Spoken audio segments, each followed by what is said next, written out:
জামাত যেটি পেয়েছে 31% ভোট পেয়েছে, এটি অভাবনীয়। উম আপনি যদি ২০০১ এর নির্বাচন দেখেন সেখানে জামাতের ভোট ছিল কত? হয়তো আর 8%। 8% থেকে এই যে 31% এ আসা। যদিও আওয়ামী লীগ মাঠে নেই। এখন আওয়ামী লীগ থাকলে কি আ আ জামাতের এই ভোটগুলো আসতো না? কিছুটা কমতো। জামাতের যে ভোট ব্যাংকটি এবার দাঁড়িয়েছে তার মধ্যে আওয়ামী লীগেরও কিছু ভোট আছে। যারা সরাসরি তৃণমূল পর্যায়ে বিএনপির তৃণমূলের নেতাকর্মীদের দ্বারা নির্যাতিত হয়েছে, তাদের ঘর-বাড়ি জ্বালিয়ে দেওয়া হয়েছে, ব্যবসা প্রতিষ্ঠান দখল করা হয়েছে। সেই জায়গা থেকে ব্যক্তি ক্ষোভের একটা স্থান থেকে কেউ জামাতকে ভোট দিয়েছে। কিন্তু অধিকাংশ গেছে বিএনপির ব্যাংকে, ঠিক আছে। জামাত যেই ধারার রাজনীতি এবং 31% এর মধ্যে আবার কিছু ফলস ভোটও আছে, কিছু জাল ভোট আছে। আমি ধরে নিলাম যে 25% বা 20%, সেটাও কিন্তু কম নয়। সেটাও কম নয়। এখন স্পেস ফাঁকা পেয়েছে, এটি যেমন বাস্তবতা, আবার জামাত তার রাজনীতি কৌশল অনেকভাবে বদলেছে, অনেকভাবে মানুষের কাছে যাওয়ার চেষ্টা করেছে এবং এটা সত্য কথা। তৃণমূল পর্যায়ে গ্রাম অঞ্চলে জামাতের প্রতি মানুষের আকর্ষণ বেড়েছে। যারা নতুন ভোটার তাদেরও একটি অংশ জামাতের প্রতি আকৃষ্ট হয়েছে। জামাত কিন্তু বসে দেখুন ১৫ বছর আওয়ামী লীগের সময় এক অর্থে তো জামাত নিষিদ্ধই ছিল। খাতা কলমে বা নির্বাহী আদেশের মাধ্যমে একেবারে শেষ পর্যায়ে জামাতকে নিষিদ্ধ করা হয়েছিল। কিন্তু তার আগে তো শুধু নিবন্ধন ছিল না এবং তাদের কার্যক্রম চালাতে দেয়া হচ্ছিল না। এক প্রকার নিষিদ্ধ ছিল। নিষিদ্ধ থাকার পরও জামাতে যে সাংগঠনিক কার্যক্রম সেগুলো থামানো গেছে? তারা কিন্তু ঠিকই করে গেছে। তারা করে গেছে। অতএব জামাত রাজনীতিতে এগিয়েছে। যতই তাদেরকে কোণঠাসা করে রাখা হোক না কেন। কিন্তু সামনে আর যেতে পারবে কিনা? আমার মনে হয় সামনে যেতে পারে কিন্তু আওয়ামী লীগের রাজনীতি তো শুরু হবে নিঃসন্দেহে এবং আমার ধারণায় অল্প কিছুদিনের মধ্যেই আওয়ামী লীগ স্পেস তৈরি করে নেবে।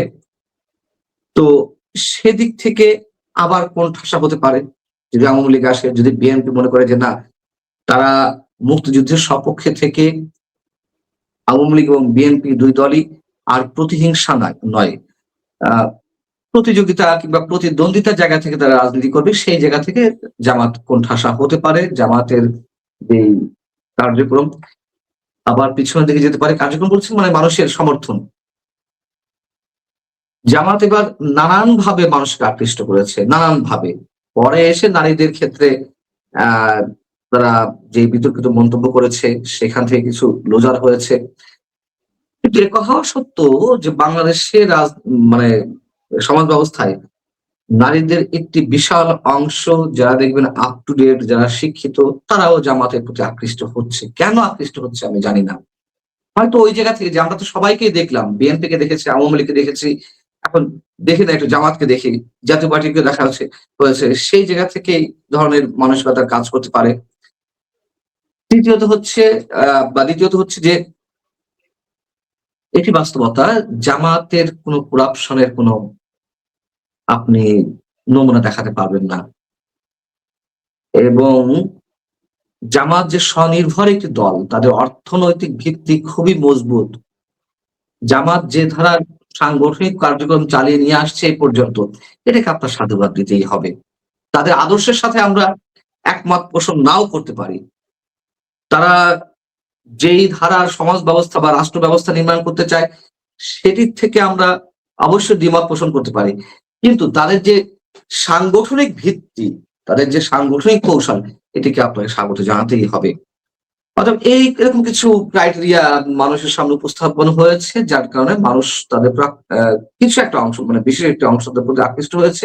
এই জায়গা থেকে ভোটের রেশিওটা বেড়েছে। কিন্তু আমার মনে হয় যদি ওই জায়গায় তারা বিশ্বাস স্থাপন করতে পারে, তার মানে আওয়ামী লীগ এবং বিএনপি, আমার মনে হয় জামাত আর বেশি দূর আগাতে পারবে না এবং এটিই ছিল তাদের সর্বশেষ চান্স ক্ষমতায় যাওয়ার মতন। ক্ষমতায় তো যাওয়ার প্রশ্নই উঠতো না। মানে আমি বারবার বলেছি ভোটার হিসেবে আপনার অনুষ্ঠানে এর আগে বলেছি, ভোটের মাধ্যমে জামাত ক্ষমতায় যেতে পারবে না। বাংলাদেশের মানুষ এতটা মানে মুক্তিযুদ্ধ বিরোধী চেতনা কিংবা এতটা ব্যাকডেটেড হয়ে পড়েন যে জামাতকে ক্ষমতায় নিয়ে আসবে। কোন ধরনের মেকানিজম হলে বা ইঞ্জিনিয়ারিং এ ঘটনা ঘটলে বা বিশেষ একটা ব্লু প্রিন্টের মাধ্যমে হয়তো এলে আসতেও পারত। এরকম একটা ধারণা আমাদের অনেকেরই ছিল। আমারও ছিল। কিন্তু ভোটের মাধ্যমে ফ্রি অ্যান্ড ফেয়ার ভোটের মাধ্যমে আসবে এটি কল্পনার বাইরে। এবং যেহেতু আওয়ামী লীগ বিহীন মাঠ ছিল, সেখানে তারা একটা উর্বর ভূমি পেয়েছে এবং এটিকে তারা চ্যালেঞ্জ হিসেবে নিয়েছিল যে এইবার ক্ষমতা আসতেই হবে। এই সুবর্ণ সুযোগটা তাদের জন্য আসবে না আর। এবং স্বাভাবিকভাবেই আওয়ামী লীগ ফিরবে, বিএনপি রাজনীতি করবে, মুক্তিযুদ্ধের সপক্ষে রাজনৈতিক দলগুলো হয়তো ক্রমান্বয়ে শক্তিশালী হবে। এখানে জামাত আমার মনে হয় এর চেয়ে বেশি আগাতে পারবে না।